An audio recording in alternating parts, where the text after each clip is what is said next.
Muy buenas noches, damas y caballeros y distinguidos amigos, seguidores del Centro de Innovación y Asistencia Agraria Campo Verde.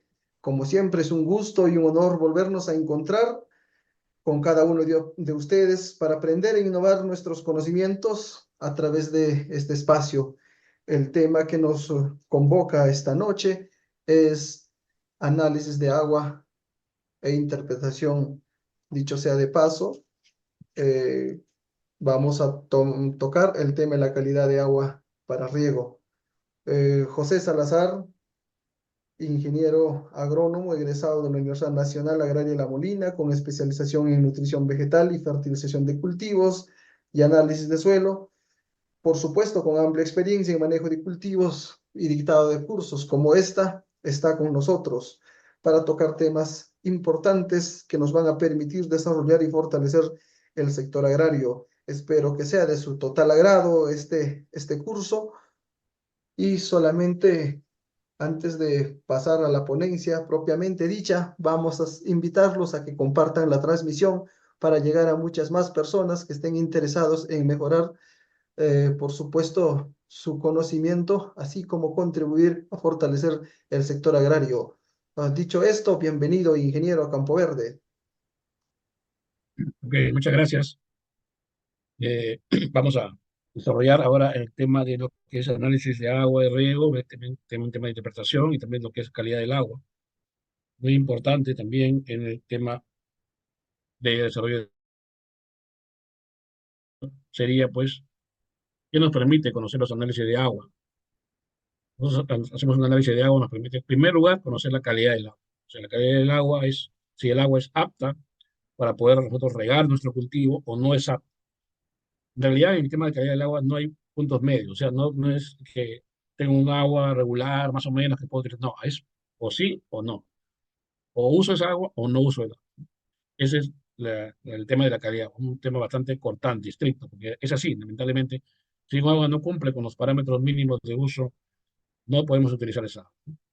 Ahora, otro punto que nos permite conocer los análisis de agua es los niveles de nutrientes y sales que están disueltas en esa agua, ¿no? Hay aguas que tienen características interesantes, ¿no? Que nos aportan también nutrientes como nitrógeno, potasio, calcio, elementos menores, pero también hay riesgos que nos puedan también esa agua traer sales, ¿no? Como sodio, cloro, etcétera, que pueden ser tóxicos para los cultivos y también algunos elementos como metales pesados que también pueden traer las aguas.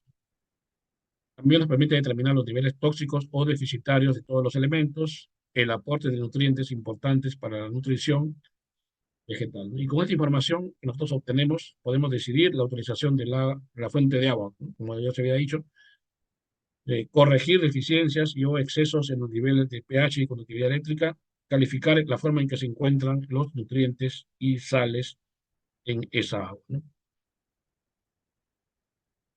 Generalmente, para la determinación de la calidad del agua, nosotros nos basamos en diferentes métodos. El más empleado es este, que son las normas de Riverside, ¿no? De Estados Unidos para lo que es este laboratorio de salinidad de suelos y de aguas.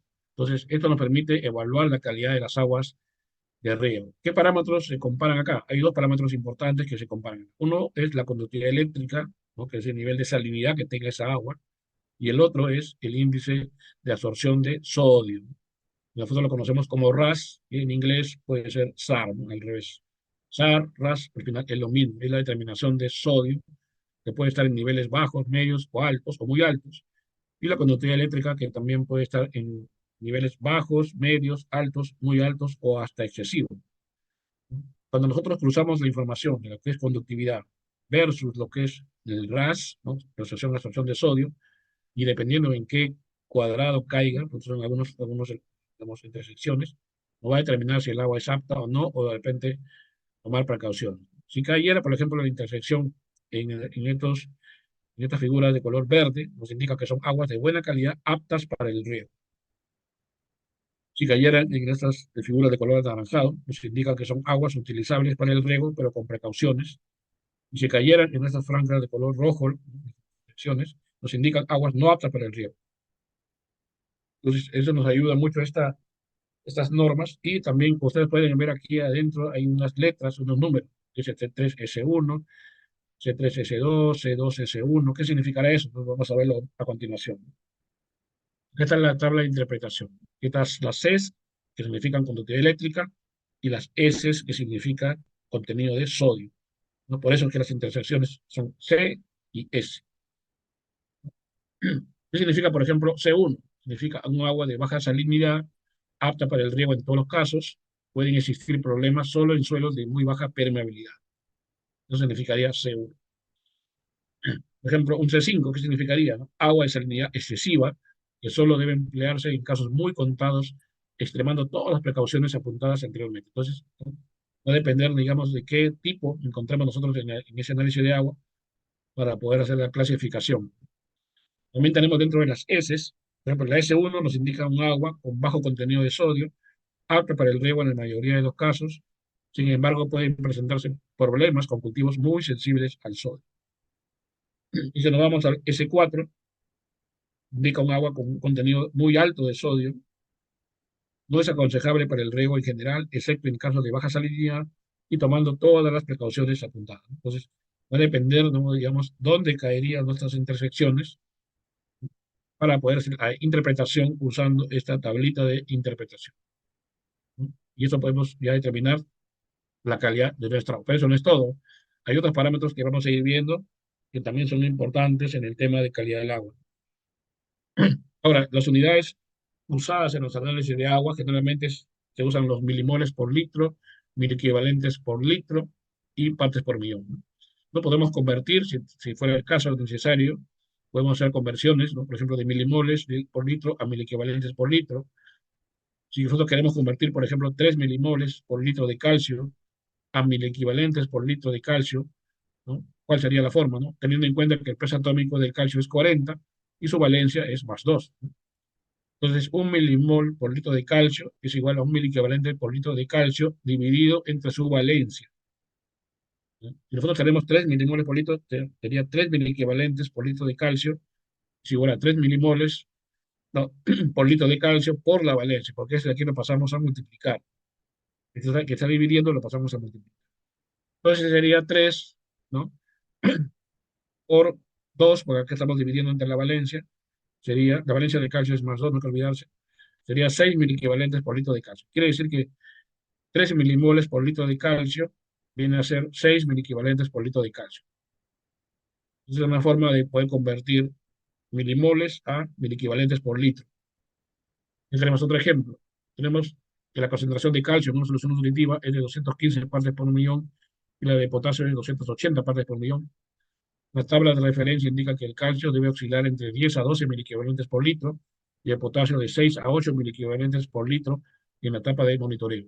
Hay que determinar los miliequivalentes por litro de dichos elementos para verificar si se encuentran dentro de estos rangos deseables, ¿no? Entonces, primero, vamos a calcular los milimoles por litro de calcio. Para calcular milimoles por litro es partes por millón entre el peso atómico del calcio. Entonces, los milimoles por litro de calcio será igual, partes por millón, tenemos acá el dato, que es 215, entre 40, que es el peso atómico del calcio, sería 5,37 milimoles de calcio, ¿no? Ahora, los miliequivalentes por litro de calcio son estos milimoles por la valencia, como ya sabemos, entonces sería miliequivalentes por litro de calcio sería 5,37 por la valencia de calcio, que es 2, sería 10,75. Entonces buscamos aquí 10,75, está en el rango entre 10 y 12, quiere decir que está bien, ¿no? Porque está dentro del rango. Luego pasamos a lo que es potasio. Milimoles por litro de potasio es igual a partes por millón de potasio entre peso atómico del potasio. Milimoles por litro de potasio, el dato dice que tenemos 280 partes por millón de potasio entre peso atómico, que es 39,1. Eso se saca de la tabla periódica. Entonces, milimoles por litro de potasio será esta división que sale 7,16. Nosotros queremos que esté en miliequivalentes por litro. Entonces, miliequivalentes por litro de potasio son milimoles por litro por valencia, ¿no? O sea, 7,16 por 1, que es la valencia del potasio, sería 7,16 miliequivalentes por litro de potasio, ¿no? Que también está dentro del rango deseable, ¿no? Ahora, si yo no quiero hacer tantos cálculos, ¿no? Me puedo ayudar con estas tablitas, las cuales nos indica si queremos convertir miliequivalentes por litro de algún elemento, aparte por millón, estos son los factores por los cuales tenemos que multiplicar. Y si queremos convertir partes por millón de algún elemento a mil equivalentes por litro, tenemos que multiplicarlo por estos factores. Entonces es más fácil poder hacer las conversiones usando estas tablitas. Eso solamente en el caso de que tengamos necesidad de convertir unidades, ¿no? Ahora, cuando nosotros hacemos un análisis de agua, los laboratorios nos indican mediante un informe, nos envían el informe y pueden darnos datos, por ejemplo, de conductividad eléctrica, ¿no?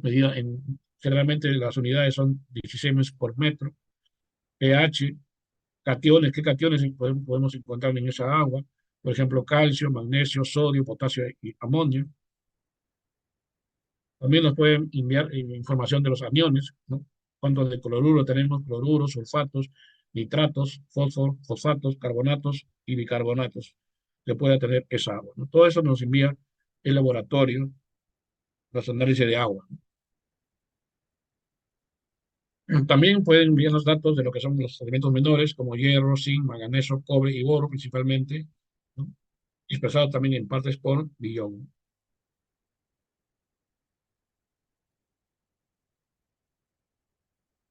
Uno de los parámetros importantes en los análisis de agua es el pH. Ya sabemos pues que es la expresión de carácter ácido o básico o alcalino, ¿no? De un sistema acuoso. Y nosotros queremos expresarlo en matemáticas, sería pues el logaritmo de la inversa de la concentración de los iones hidrógeno. Hidrógeno. Esto también puede ser expresado de esta manera, ¿no? Es en forma matemática. A nosotros nos interesa más que todo esto de aquí, ¿no? Digamos, ¿qué es lo que nos mide, digamos, el pH, ¿no? Digamos, el pH que está en 7 o cercano a 7 es un pH neutro. Si está ya en tendencia hacia lo básico, puede ser un básico débil o un básico fuerte, si está ya por encima de 9, 10. Y también por el lado de la acidez, ¿no? Un ácido débil está entre 6, 5 más o menos, y fuerte ya por debajo de 4, 3.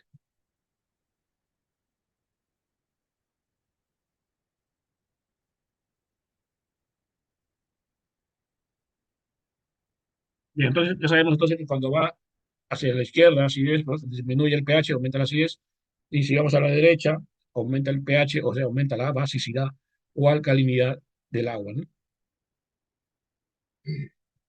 Uno de los problemas que se presentan mucho, sobre todo en sistemas de riego, fertirriego, es el tema de la presencia de bicarbonatos en agua. Entonces, en ese caso se usan unos ácidos para poder llevar el pH a un rango óptimo, más o menos que esté entre 5,5 a 6,5, que es el pH óptimo para la mayoría de cultivos. Pero eso va a depender de la concentración de ion bicarbonato que tengamos en el agua de riego. Entonces, el ion bicarbonato es este, que está en rojo. Y aplicamos un ácido que contiene hidrógeno, vamos a formar una molécula de agua y una de CO2. Entonces ya, de esa manera neutralizamos el bicarbonato. Pero hay que tener cuidado de no neutralizar todo el bicarbonato, porque en ese caso, pues, podemos tener problemas, ya que el bicarbonato actúa de tampón, ¿no? Amortiguando los cambios de pH del agua de riego, cambios bruscos de pH. Entonces tiene que haber siempre una cantidad de bicarbonato. Obviamente que tiene que ser una concentración pues baja, ¿no? Para que no haya ningún inconveniente. Pero cuando la concentración es elevada, aquí sí pues hay que aplicar, ¿no? Cantidad de ácido para que pueda ser neutralizado y tener el pH más o menos en un valor como el que hemos visto acá. Porque cuando hay bicarbonatos, generalmente el pH se dispara, puede ser 7 o 7,5, etcétera. Entonces, la idea es esa, ¿no? Neutralizar los bicarbonatos, pero la idea tampoco no es bajarlo a cero porque estaríamos causando problemas, ya que actúa como tampón, ¿no? Los ácidos más usados, pues tenemos ácido sulfúrico, ácido fosfórico, ácido nítrico, ¿no? Los ácidos que más utilizamos para poder neutralizar los bicarbonatos del agua, ¿no? Otro punto importante dentro de lo que son el análisis de agua es la dureza del agua, que se define como la cantidad de sales de elementos alcalinos térreos, que puede ser berilio, magnesio, calcio, estroncio, etcétera, que están presentes en el agua y que normalmente se asocia a la formación de incrustaciones calcáreas. O sea, en otras palabras, se forman esas incrustaciones en los goteros, por ejemplo, ¿no? Que seguramente los que manejan sistemas de riego conocen muy bien, ¿no? Debido pues a la dureza del agua. Nosotros queremos calcular la dureza del agua, podemos utilizar este método, ¿no? Que es la medida en grados hidrométricos franceses, ¿no? En lo cual relaciona lo que es el calcio y el magnesio, ¿no? Con estos valores, y el resultado de esto nos va a indicar, digamos, la clasificación, digamos, de la dureza del agua. Si este valor, si este resultado es menos de 7, hablamos de un agua muy blanda. Si está entre 7 y 14, es un agua blanda. Si está entre 14 y 22, sería un agua semiblanda. Entre 22 y 32, semidura. Dura, si está entre 32 y 54, y muy dura, más de 54 grados franceses, ¿no? Entonces, lo que nosotros queremos es que al menos esté hasta ese valor, ¿no? Semiblanda, ¿no? Ya semidura, dura, muy dura, ya puede causar estas incrustaciones calcáreas que hacen, pues, complicado ya, ¿no? Digamos, el riego para la mayoría de cultivos. Entonces, tenemos que evitar eso. Otro de los parámetros importantes en el análisis de agua es la conductividad eléctrica, ¿no? Que mide, pues, la salinidad, el contenido de sales, no solamente de agua, también puede ser de suelos, sustratos, etcétera, ¿no? En este caso, pues, nos centramos en lo que es análisis de agua, y está expresado en decisemes por metro, ¿no? Que es la unidad actual más utilizada. Entonces, si nosotros queremos definir lo que es la conductividad eléctrica, podemos ver, en este caso, un agua pura, entre comillas, sin sales, donde en ese caso la conductividad sería cero, ¿no? Pero eso teóricamente, ¿no? En la práctica, pues siempre va a haber una cantidad de sales en el agua, ¿no? Basta que sea mayor a cero para que ya sea un agua con sales, ¿no? Va a ser expresado en decisiones por metro. Entonces, en las soluciones acuosas, entre mayor sea la cantidad de sales disueltas, mayor será la conductividad eléctrica. Una relación directa, digamos, ¿no? Entre la cantidad de sales y, digamos, la conductividad misma, ¿no? La conductividad eléctrica. ¿Qué efecto tienen en las plantas, el efecto de las sales en las plantas, ¿no? Las sales solubles pueden afectar de tres formas el crecimiento de las plantas, ¿no? Primero, ¿qué hacen las sales? Disminuyen el potencial hídrico del medio nutritivo, en el cual se desarrollan las raíces de las plantas, y van a restringir la absorción del agua por las raíces de las plantas. Entonces, a la planta le va a costar trabajo poder captar, digamos, el agua y los nutrientes por la presencia de estas sales. Entonces, la planta pierde energía, ¿no? Y hasta se puede marchitar, ¿no? Porque no puede tomar el agua adecuadamente por la presencia de estas sales. Segundo, pues tenemos altas concentraciones de un ion específico, pueden ser tóxicas e inducir desórdenes fisiológicos. Por ejemplo, caso del sodio, caso del cloro, ¿no? Cuando están en niveles altos, pueden ser tóxicos y la planta puede estresarse, ¿no? Y sufrir algunos problemas fisiológicos. Y número tres, el peligro de sodificación, ¿no? Cuando se trata de sodio, el elemento que está abundando, digamos, en la solución del suelo o en el agua, entonces hay un peligro de sodificación, lo cual pues es tóxico para la mayoría de cultivos, y si nosotros regamos con esa agua, podemos ocasionar también que se deteriore la estructura del suelo. Y tenemos un cuadrito donde hay diferentes tipos de cultivos con sus niveles umbrales o críticos de conductividad eléctrica, tanto medido en el suelo, ¿no? En el estrato saturado del suelo, como también en el agua. Esto está medido a 16 por metro a una temperatura de 25 grados centígrados. Nos vemos aquí, cada cultivo tiene su nivel, su umbral propio, ¿no? Hay cultivos que obviamente son más sensibles que otros, ¿no? Son más tolerantes, son más sensibles. Por ejemplo, en el caso de fresa, su umbral para lo que es conductividad eléctrica del suelo es 1.3 16 por metro, y para agua es 0.9. Por encima de estos valores ya empieza a haber problemas en el rendimiento del cultivo. Comienza a disminuir, ¿no? Porcentualmente el rendimiento. En el caso de aguacate o palto, ¿no? Lo que el umbral para lo que es suelo es 1.8 y para agua 1.2. También se puede decir que es un cultivo sensible a la sal. Hay cultivos que son mucho más tolerantes. Por ejemplo, la palmera datilera, ¿no? Tiene un umbral para suelo de 7 y para agua de 4.8, ¿no? Mucho más tolerante que el cultivo de palto o de fresa. Entonces, cada cultivo tiene pues su propio nivel umbral, digamos, de conductividad eléctrica, ¿no? Tanto para suelo como para agua. Y esto es muy importante conocer, ¿no? Para nosotros queremos instalar un cultivo, tenemos que conocer estos datos, ¿no? Para pues tomar la decisión, ¿no? O de repente hacer unas medidas correctivas para que tengamos pues conductividades eléctricas adecuadas. Como les había mencionado, el porcentaje de rendimiento del cultivo puede ser afectado por el contenido de sales del suelo. Entonces, por ejemplo, cultivos como tomate, que es medianamente tolerante a las sales, ¿no? Ya que su umbral para conductividad eléctrica en el suelo es de 2.5, 16 por metro, y para agua es 1.7. Entonces, si está dentro de estos valores, no hay ningún problema, no va a haber ninguna pérdida de rendimiento para el cultivo de tomate. Pero si de 2.5 pasase a 3.5 la conductividad del suelo, ya estamos hablando de un 10% de pérdida de rendimiento. Y si de agua, de 1.7 pasamos a 2.3, también ya estamos hablando de un 10% de pérdida de rendimiento. Si pasa de 3.5 a 5, ya estamos hablando de 25% de pérdida, o sea, la cuarta parte del rendimiento se ve comprometida, y en agua de 2.3 a 3.4. En el caso del tomate, otro cultivo como papa, que es un poco más sensible que el tomate, 1.7 nomás de conductividad eléctrica del suelo, pues no hay pérdidas, y con 1.1 para el agua. Pero si de 1.7 pasa a 2.5, ya tenemos problemas de un 10% de pérdida, y si de 1.1 pasa a 1.7, ya tenemos también un 10% de pérdida para el cultivo de papa, ¿no?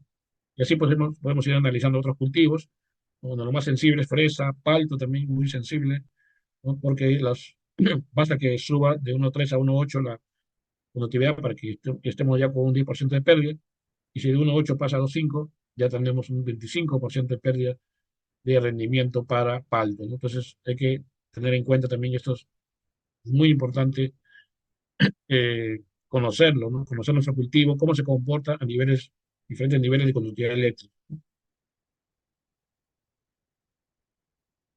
Esto es un cuadrito donde indica la menos tolerancia aproximada de diferentes cultivos a los cloruros, por ejemplo, ¿no? Expresados en miliequivalentes por litro en la solución del suelo. Hay cultivos que son más sensibles que otros a la presencia de cloruros. Por ejemplo, uno de los más sensibles, pues tenemos el aguacate o palto, ¿no? Con 4 miliequivalentes por litro. Ya la tolerancia, digamos, ya por encima de 4, pues ya podemos tener problemas también de toxicidad por cloro, ¿no? El algodón o la remolacha, pues puede tolerar inclusive hasta 20 miliequivalentes por litro, ¿no? Unas 5 veces más de lo que hace el aguacate, ¿no? Y por eso, dependiendo del cultivo, va a tener más o menos tolerancia, en este caso, a la presencia de cloruros. Tenemos acá también para lo que es boro, ¿no? Recuerde que el boro es un microelemento muy importante para la mayoría de cultivos, pero en niveles adecuados. Cuando tenemos niveles altos en las aguas de riego, puede ser tóxico para muchos cultivos, ¿no? Entonces, aquí tenemos los niveles críticos para boro, para diferentes cultivos hortícolas, frutales y extensivos. Donde podemos ver también que algunos son mucho más sensibles que otros. Por ejemplo, el limonero con 0.4, además, nivel de miligramos por litro de boro ya puede ser tóxico para el limonero. En cambio, otros como el algodón con 3.8 recién podría ser un nivel crítico. O un espárrago que pueden tolerar hasta 4 miligramos por litro de boro sin ningún problema. Entonces, dependiendo del cultivo, hay unos que son más tolerantes que otros, ¿no? Al boro, ¿no? Bueno, también hay casos en que el agua de riego puede presentar algunos elementos pesados, sobre todo en zonas que están cerca de arreglables mineros, etcétera, donde se practica la minería, donde además se encuentran estos problemas de presencia de elementos que pueden ser tóxicos. Por ejemplo, aquí uno dice el cadmio muy inventado, ¿no? En el caso de una zona de cultivo de cacao, por ejemplo, y el valor permisible máximo es 0.01 partes por millón. Y así tenemos aluminio, arsénico, berilio, cobalto, flúor, hierro, etcétera, ¿no? Plomo, y otro elemento pesado también importante. Entonces, nos sirve también esto como referencia en el caso tengamos sospechas de presencia de algún elemento pesado, ¿no? Bien. Vamos a ver brevemente lo que es la técnica de muestreo de agua de riego, ¿no? Es importante también, al igual que cuando se hacen los análisis, los muestreos de suelos, también en el agua es importante tomar una muestra representativa, ¿no? Del agua que se va a utilizar para el riego. Entonces, es muy importante el resultado analítico, ¿no? Y si el resultado analítico nunca es mejor que la muestra en la que se basa, ¿no? O sea, si nosotros tomamos mal la muestra de agua, puede ser el mejor laboratorio del mundo, pero no va a poder hacer, ¿no?, determinaciones precisas porque no ha sido tomada adecuadamente. Entonces hay que tomar también en serio el tema del muestreo de agua para tener una agua pues representativa de lo que vamos a ver. Puede ser agua de pozo, puede ser agua de manantial, etcétera. Entonces aquí está indicado, digamos, cómo debemos tomar la muestra de agua. Generalmente, cuando tomamos muestras de agua de pozo, manantial o de lluvia, que requieren de 250 a 500 mililitros para facilitar el traslado al laboratorio. Generalmente lo más usado son unas botellas de medio litro, o sea, de 500 mililitros. La muestra debe ser homogénea y representativa, pues, de la fuente de agua, ¿no? En el caso de agua de pozo, es necesario tomar la muestra del pozo directamente después de que se haya estado trabajando al menos media hora. Nunca utilizar agua estancada. ¿Ya? Esa es una indicación muy importante cuando tenemos agua de pozo. Una vez que tenemos la muestra, la tenemos que vertir en una botella limpia. Eso también es mucho error que he visto muchos productores, que cualquier botella utilizan, botella de gaseosa, pues, realmente le enjuagan un poquito y creen que ya está. No, no es así. Tenemos que utilizar botellas limpias completamente y que no haya contenido, sobre todo cloro u otros productos químicos, ¿no?, que puedan alterar, contaminar la muestra, ¿no? Entonces hay que enjuagar la botella varias veces, así sea botella nueva, con el agua a muestrear. La botella se debe llenar completamente y cerrarlo, ¿no?, procurando dejar el menor volumen de aire en su interior, que es muy importante. Pues, para prevenir variación en las características físico-químicas de la muestra, se debe enviar al laboratorio lo más pronto posible. Cada muestra debe llevar una hoja de identificación que puede ir de manera de etiqueta, ¿no?, o dentro de una bolsa o caja donde se deposite la muestra para su traslado al laboratorio. Entonces, siguiendo estos pasos, vamos a poder llevar una muestra representativa en buenas condiciones para el laboratorio. Es un ejemplo de cómo se puede etiquetar, digamos, una botella donde está la muestra de agua. Importante que nunca falte, por ejemplo, nombre, ¿no?, de la persona interesada, dirección, teléfono, correo electrónico, el rancho, la propiedad, ¿no?, el predio donde se ha tomado la muestra, el tipo de agua, si fue de manantial, si fue de pozo, etcétera, ¿no? Eso tenemos que indicar en nuestra etiqueta de identificación. Algunas consideraciones para tomar en cuenta la muestra de agua, pues, en la preparación de los envases. Es un envase inadecuado, pues nunca utilizar botella de gaseosa o refrescos. Siempre tratar de utilizar envases nuevos como este de aquí. Y no olvidamos siempre de los datos que deben ir, ¿no?, en la etiqueta de la muestra, ¿no?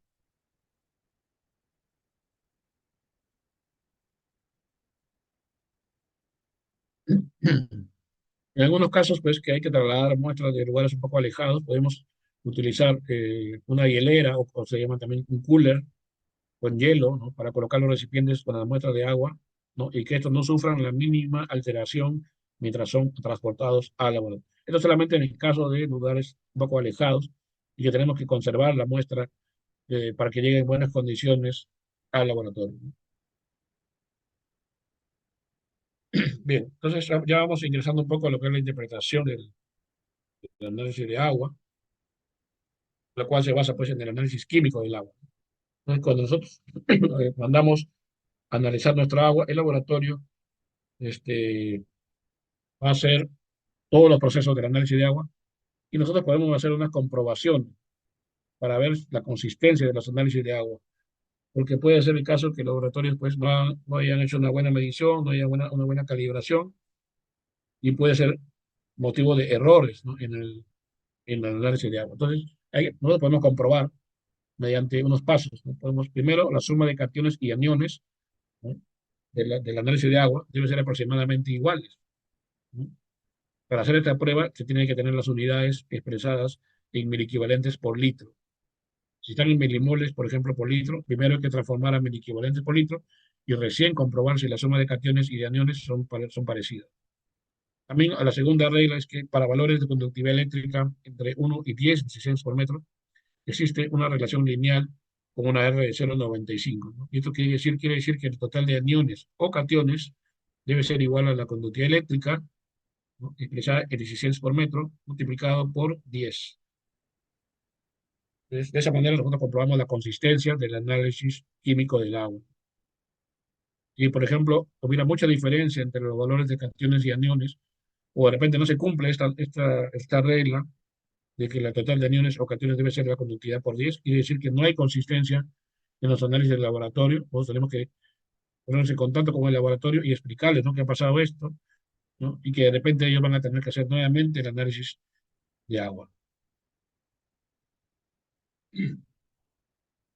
Bueno, el cuadrito que ya hemos visto de lo que es las normas de Riverside. Tenemos aquí un análisis de agua, en la cual nos da datos de pH 7.5, conductividad eléctrica 0.816 por metro, nos da potasio, calcio, magnesio, sodio. Aquí serían lo que son los cationes, ¿no? Calcio, potasio, magnesio y sodio son cationes porque son de carga positiva. Y acá ya ven los aniones, ¿no? De carga negativa, como los nitratos, cloruros, sulfatos, bicarbonatos, carbonatos, ¿no? Estos ya son aniones porque son de carga negativa. La RAS nos entrega un valor de la relación estrosón de sodio es 0.76 y tenemos 0.7 partes por millón de boro en este análisis de agua. Entonces, en estos datos, primero vamos a ver el tema de la consistencia. Y hay consistencia en este análisis de agua, ¿no? Entonces, hay que recordar, ¿qué cosa hay que hacer? Primero, la suma de cationes debe ser parecida a la suma de aniones. Le sumamos los valores de calcio 5.3 más 1.4 de magnesio más 1.4 de sodio. Eso nos da una cantidad. Después sumamos aparte, ¿no?, los aniones, 0.5 mil equivalentes de nitrato, 0.35 de cloro, 2.8 de sulfato, 5.2 de bicarbonato y 0.02 de carbonatos. Hacemos esa suma y comprobamos si hay similitud, ¿no?, en la suma de cationes y la suma de aniones. Entonces, la suma de cationes nos da 8.13 mil equivalentes y la suma de aniones 8.87 mil equivalentes, ¿no? Quiere decir que está dentro del rango adecuado. Son parecidas estas sumas. La otra regla decía que la suma de cationes o de aniones debe ser igual a la conductividad eléctrica multiplicada por 10. En este caso tenemos 0.8016 por metro de conductividad. Si multiplico esto por 10, ¿cuánto me va a dar? Acá nos va a dar 8, ¿no? Más o menos, 8 casi exacto. Entonces quiere decir que también es parecido a la suma de aniones o de cationes. Entonces se cumpliría también la siguiente condición, que la conductividad eléctrica multiplicado por 10 debe ser igual a la suma de cationes o de aniones, según las normas o reglas de consistencia. También nos piden ver la calidad del agua de río. ¿Cuál es la calidad del agua de río de este informe, de este análisis de agua? Entonces, necesitamos dos datos, ¿no? Según las normas de Riverside, necesitamos el valor de la RAS, ¿no?, la relación de sodio, y necesitamos el valor de la conductividad eléctrica. Tenemos esos dos por dato. La RAS es 0.76 y la conductividad eléctrica es 0.816 por metro. Lo vamos a aplicar. La RAS es 0.76, no tiene unidades, es la relación de absorción de sodio, y la conductividad eléctrica es 0.816 por metro. Entonces vamos a revisar nuestra tablita de Riverside, donde está, lo hemos dejado más atrás. Ya está. Tenemos que revisar, cruzar la información de conductividad eléctrica con la RAS. La RAS es 0.76, está por aquí. 0.76 está aquí, donde está el cursor. 0.76 es la RAS. La conductividad eléctrica era 0.816 por metro, pero aquí nos dice que debe estar esta conductividad expresada en micromols por centímetro. Entonces, si yo quiero convertir 16 por metro a micromols por centímetro, multiplico por 1000. Entonces sería 0.8 por 1000, sería 800. Sería por acá. Entonces, si yo cruzo 0.76 con 800, me va a dar aquí esta intersección, C3S1. C3S1, un color amarillo, ¿no?, que son aguas utilizables para el riego con precauciones. Nos da C3S1. Acá está, ¿no? C3S1. ¿Qué significa C3? Agua de salinidad alta, que puede utilizarse para el riego de suelos con buen drenaje, empleando volúmenes de agua en exceso para lavar el suelo y utilizando cultivos muy tolerantes a la salinidad. Eso significa C3. Y CS1 significa aguas con bajo contenido de sodio, apta para el riego en la mayoría de los casos. Sin embargo, pueden presentarse problemas con cultivos muy sensibles al sodio. Entonces, de esta manera estamos interpretando, vemos esta agua que tiene estas características.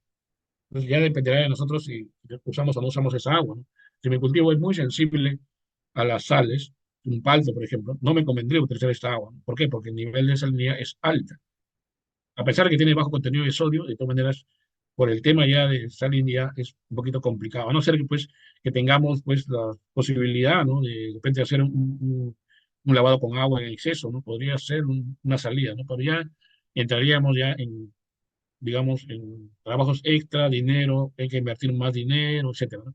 Todo eso hay que sopesarlo, a ver si el costo-beneficio justifica, digamos, la aplicación de un correctivo, ¿no? Si no, simplemente decidimos pues no sembrar ese cultivo por el tema de la alta contenido de salinidad que tiene el agua, ¿no? Entonces ya depende pues de, ahora si es un cultivo tolerante a las sales, ya podemos, ¿no? Ya podemos de repente tomar otra decisión. Todo eso tenemos que ver de acuerdo al resultado que obtengamos del análisis de agua, porque lo que tenga nuestra agua, o cualquier problema que tenga el agua, va a repercutir al momento que reguemos con esa agua, va a repercutir en el suelo. Si tenemos un suelo con bajo contenido de sal y estamos regando continuamente con un agua salina, de todas maneras ese suelo al final va a terminar siendo un suelo salino. Entonces, eso también hay que tener en cuenta.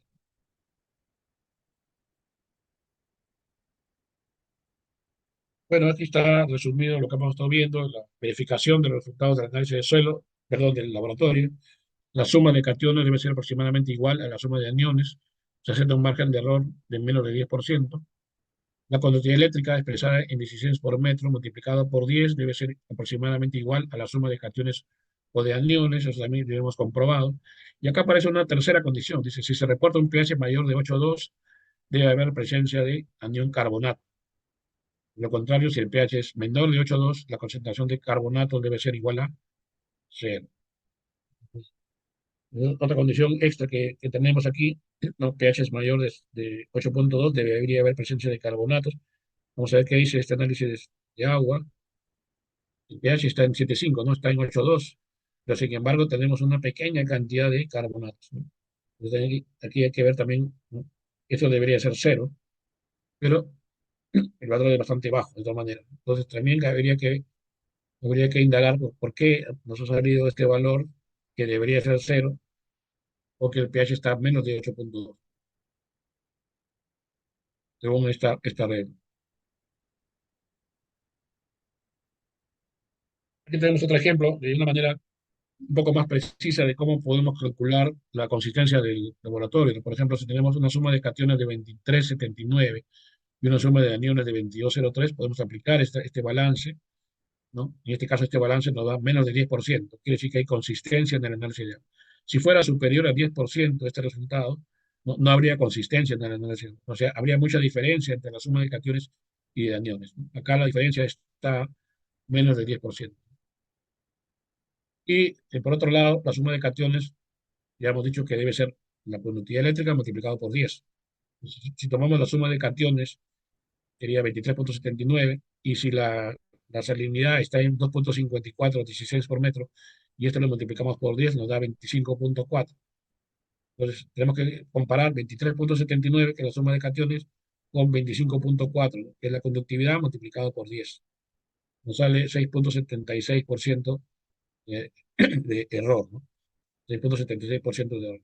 Entonces, quiere decir que también está por debajo del 10%, entonces hay consistencia y esta agua es válida para su interpretación y uso para condiciones agrícolas. Eso significa eso, este cálculo. Es una forma más práctica de poder determinar si se cumple estas tres condiciones para la consistencia de los análisis de agua.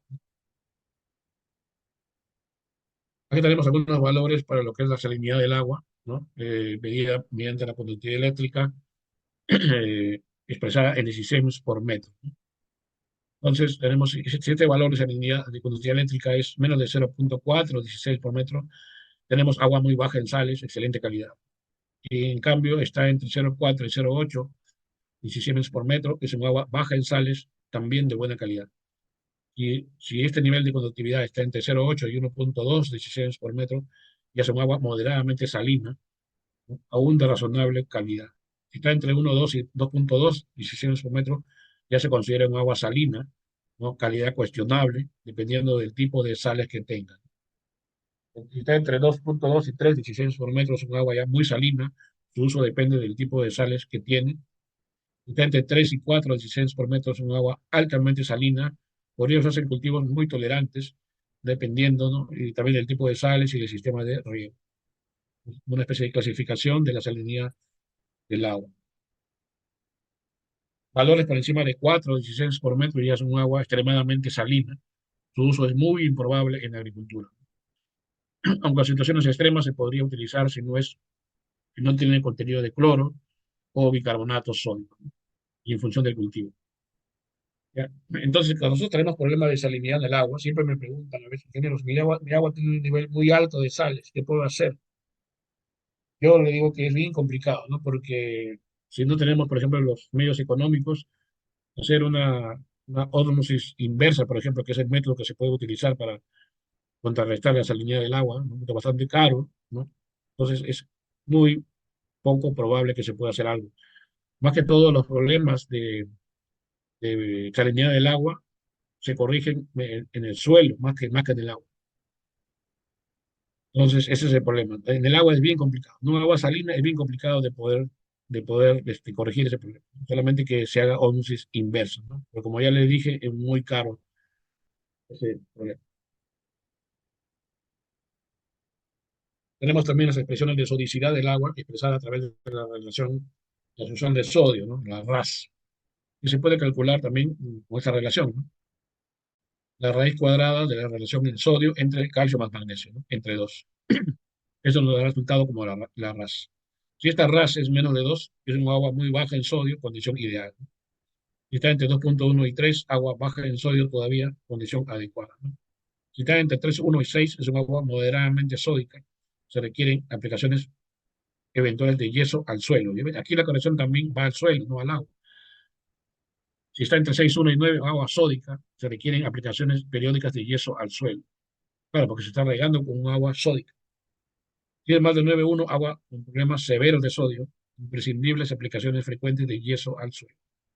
Entonces, vuelvo a repetir, tanto la salinidad como la sodicidad del agua, la solución no es directamente al agua, sino al suelo.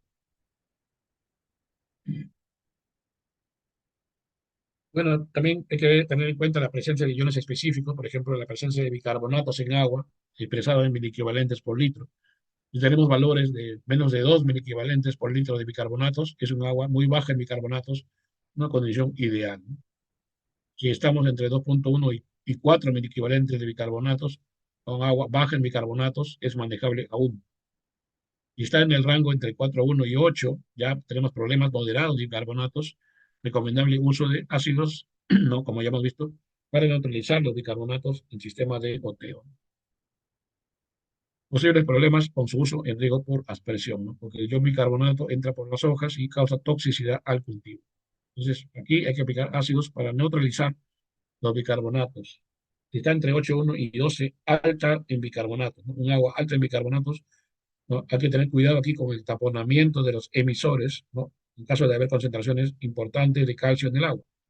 Recomendable el uso de ácidos para neutralizar los bicarbonatos en sistemas de goteo. Si es más de 12 mil equivalentes por litro de bicarbonatos, pues muy alta en bicarbonatos. Tener cuidado también con taponamiento de emisores en caso de tener concentraciones importantes de calcio en el agua. Y siempre el uso de los ácidos para la neutralización de los bicarbonatos. Entonces, estos son algunos problemas que se presentan con las aguas duras, como les había mencionado, aguas duras con pH altos, por encima de 7.2 a 8,5, y alcalinas también con contenidos de más de 75 partes por millón de carbonatos de calcio, ¿no? Entonces, ¿qué pasa aquí? Se forman compuestos, ¿no? De calcio, fósforo y magnesio. No hay disponibilidad de estos nutrientes para las plantas porque se encuentran, digamos, unos compuestos que son insolubles, fosfatos o carbonatos de calcio y magnesio. Y estos compuestos, como vemos en estas fotos, se incrustan en las paredes de la tubería o de los goteros, ¿no? Generando taponamiento de los mismos. Entonces, cometen un problema esto, ¿no? Están los valores de cloro expresados en esto también. Si tenemos niveles de cloro menos de 3 equivalentes por litro, pues tenemos un agua sin problema alguno, condición ideal, ¿no? Si está entre 3 y 5 equivalentes de cloro, es un agua moderadamente baja, sin problemas para el cultivo en sistemas de riego por gravedad o goteo. Si está entre 6 y 10, alta en cloro, precauciones con cultivos sensibles al cloro. Si está entre 11 y 15 equivalentes, pues muy alta en cloro, precauciones con la mayoría de cultivos, situación manejable con un buen manejo de la fracción de lavado e incrementando la concentración de nitratos en la solución de suelo. Los nitratos ayudan mucho a poder desplazar al cloro. Y bueno, si es mayor de 15 equivalentes por litro de cloro, pues extremadamente alta en cloro, no es recomendable su uso en agricultura. Tenemos los valores para el boro también, basados en partes por millón, niveles menos de 0,2 partes por millón de boro, tenemos pues aguas pues de muy buena calidad. Si está entre 0,3 y 0,4 partes por millón, un agua también de buena calidad. Entre 0,5 y 0,7 partes por millón de boro es un agua moderadamente alta en boro. Los cultivos muy sensibles se pueden afectar. Entre 0,8 y 1 es un agua alta en boro. Los cultivos sensibles también se pueden ver perjudicados. Si está entre 1 y 2 partes por millón de boro, agua muy alta en boro, solo se pueden cultivar cultivos moderadamente tolerantes al boro. Si está entre 2,1 y 4, agua extremadamente alta en boro, solo algunos pocos cultivos se pueden cultivar con esta agua. Su uso para la agricultura está muy restringido. Y si está por encima de 4,1, pues agua extremadamente alta en boro, no recomendable su uso en la agricultura. Entonces, los valores, los rangos para lo que es boro. Acá también tenemos unos cuadros que nos ayudan a interpretar los análisis de agua, ¿no? Por ejemplo, lo que es la conductividad eléctrica, ¿no? Expresada en 16 por metro, debe estar en aguas de riego normales, debe estar en valores entre 0 y 3, ¿no? Total de sólidos en solución, expresada en miligramos por litro, debe estar entre 0 y 2000. Los cationes y aniones calcio, por ejemplo, en miliequivalentes por litro debe estar entre 0 y 20. El magnesio, también en miliequivalentes por litro, debe estar entre 0 y 5. El sodio entre 0 y 40 mil equivalentes, los carbonatos entre 0 y 0,1, los bicarbonatos entre 0 y 10, el cloro entre 0 y 30, los sulfatos entre 0 y 20 mil equivalentes por 100 gramos. Tenemos algunos nutrientes como nitrato, amonio, nitrógeno, fosfato, fósforo, potasio, también con sus rangos, y algunos como boro, ¿no? Boro, acidez o basicidad, y la relación de absorción de sodio RAS también, que debe estar entre 0 y 15. Ya tenemos otra tabla, que es la tabla para las restricciones en el agua del río, dependiendo, digamos, de los problemas que podemos tener, que sean, pues, salinidad, infiltración, toxicidad de iones específicos, etcétera, ¿no? Las unidades, ¿no? Aquí están las unidades, y acá están los valores, ¿no? Los grados de restricción. Tenemos un grado de restricción que es ningún grado de restricción, significa que cuando están en estos rangos, ¿no? De ninguno, quiere decir que el agua puede ser utilizada sin ningún problema. Si el grado de restricción de uso del agua es ligero o moderado, pues hay que tomar las precauciones. Y si el grado de restricción del agua de uso es alto o severo, entonces se recomienda prácticamente ya no usar esta agua y está en estos rangos. Entonces tenemos ahí pues salinidad, conductividad eléctrica, infiltración, pues la RAS, la toxicidad por sodio, por cloro, los valores, ¿no?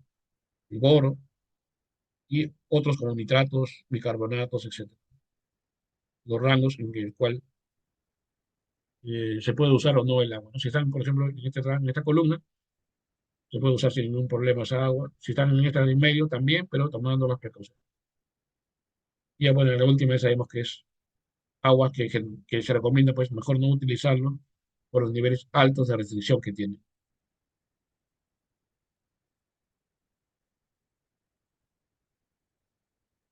Bien, vamos a ver un ejemplo de análisis de agua. Voy a salir acá, voy a compartir un Excel, los minutos que nos quedan.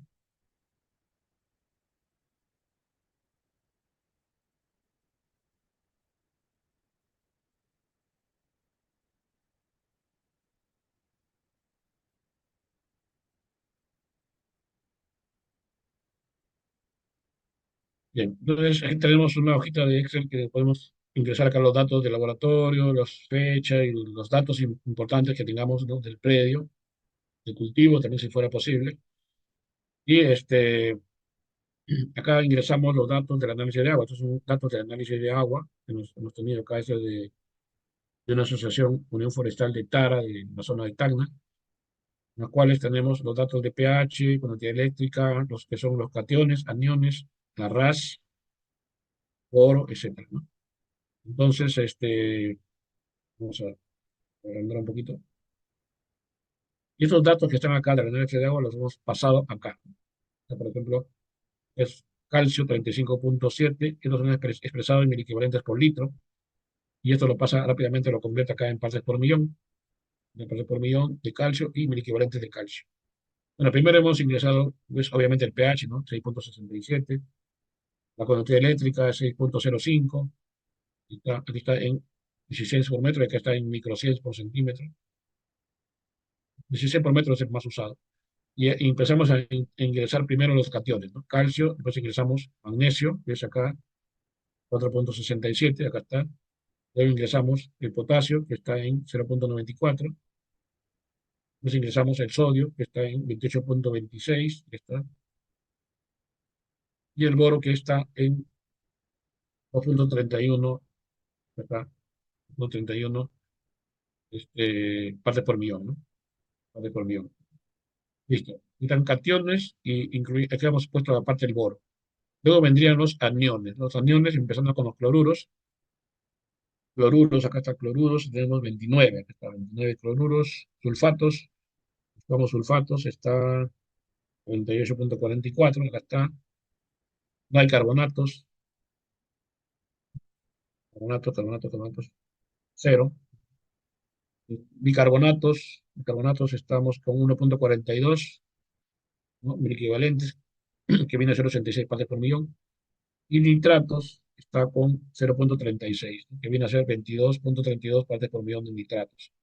Entonces, podemos ver aquí, ¿no? La suma de cationes nos da 69.57, la suma de aniones 69.22. Hay similitud, sí hay similitud. Y al final también vamos a ver cómo lo podemos, eso ya confirmar. Entonces, ya tenemos la suma de cationes, suma de aniones, tenemos el dato de boro, tenemos la conductividad eléctrica y tenemos el pH. Listo. Acá ya nos da algunos datos, automáticamente nos calcula los total de sólidos solubles, nuestra fórmula, nos calcula la dureza, ¿no? Que viene a ser por la fórmula de los grados hidrométricos franceses, nos sale un agua muy dura, ¿no? Agua muy dura. Ya tenemos acá una primera alerta, tenemos un agua muy dura, un alto contenido de calcio y magnesio. La RAS está en 6.29, también hay que tener en cuenta, ¿no? La relación de absorción de sodio. En este caso son otros cálculos de RAS, pero vamos a trabajar con la RAS de la fórmula de Richards, que es la más usada, la fórmula de Richards. Aunque hay otras, pero la más confiable es la de Richards, ¿no? Que es 6.21. Y bueno, vamos a ir viendo, aquí están los carbonatos. Bicarbonato tenemos 1.42. Entonces vamos a ir viendo según las tablas de las normas de la FAO. Tenemos una conductividad eléctrica de 6.05. Entonces buscamos aquí 6.05 a cuál corresponde, ¿no? ¿A qué valor de acá corresponde? Corresponde entonces más de 3, ¿no? 6.05 es más de 3, por lo tanto, un nivel aquí, severa restricción para el uso de esa agua. O sea, en otras palabras, esa agua, pues ya en un primer punto veo que no debería utilizar esa agua. Pero no me basta solamente con un parámetro, tengo que revisar los demás parámetros. El siguiente parámetro es el total de sólidos, que sería 3.872. También lo busco por acá, ese valor está, 3.800 está por acá, ¿no? Encima de 2.000. Y también es severa restricción por los sólidos sólidos. Ya tenemos 2 grados severos de restricción de esa agua. Pero tenemos que seguir investigando. 6.29 era el valor de la RAS. La RAS es 6.29, ¿no? Acá se dice que si la RAS está entre 0 y 3, la RAS entre 3 y 6, acá está la RAS entre 3 y 6 y la conductividad eléctrica está en 6.05. Entonces más o menos debe estar en este rango, ¿no? La RAS está entre 3 y 6, aunque está un poquito por encima de 6, 6.29, ¿no? Pero no está entre 12 y 20, sino está entre 3 y 6. Y la conductividad eléctrica está en 6.05, que es mayor que 1.2. Por lo tanto, en este caso sí estaría, no habría restricciones para el agua, ¿no? Porque me dice que no hay ninguna restricción cuando la conductividad eléctrica es más de 1.2, a pesar de que la RAS está en un valor un poco alto, no hay restricción, ¿no? Bien, pasamos a lo que es la RAS, pero para ver la toxicidad de iones específicos, la toxicidad de sodio. Entonces, 6.29, buscamos acá también en estos rangos, está en este rango, en medio, ¿no? Que corresponde a ligera a moderada restricción por RAS, por el sodio más que todo. Luego tenemos, en caso de riesgo por aspersión, 28.26, sería acá, más de 3, sería entonces ligera a moderada restricción también. Luego pasamos a los cloruros, tenemos 29 de cloruros, ¿no? 29 equivalentes de cloruros. Entonces, si vemos acá 29, pues está en este rango. Más de 10 significa severa restricción. Ahí está, severa restricción por la presencia de cloruros. Y en riesgo por aspersión estaría acá, en este nivel, sería entonces ligera a moderada restricción por cloruros, por riesgo por aspersión. Acá, ligera a moderada. Luego tenemos el boro, que está en valor de 0.21 partes por millón, perdón, 0.21 mil equivalentes. Y buscamos aquí 0.21, estaría en este menos de 0.7, acá sería, ¿no? Sería entonces ninguna restricción para el boro.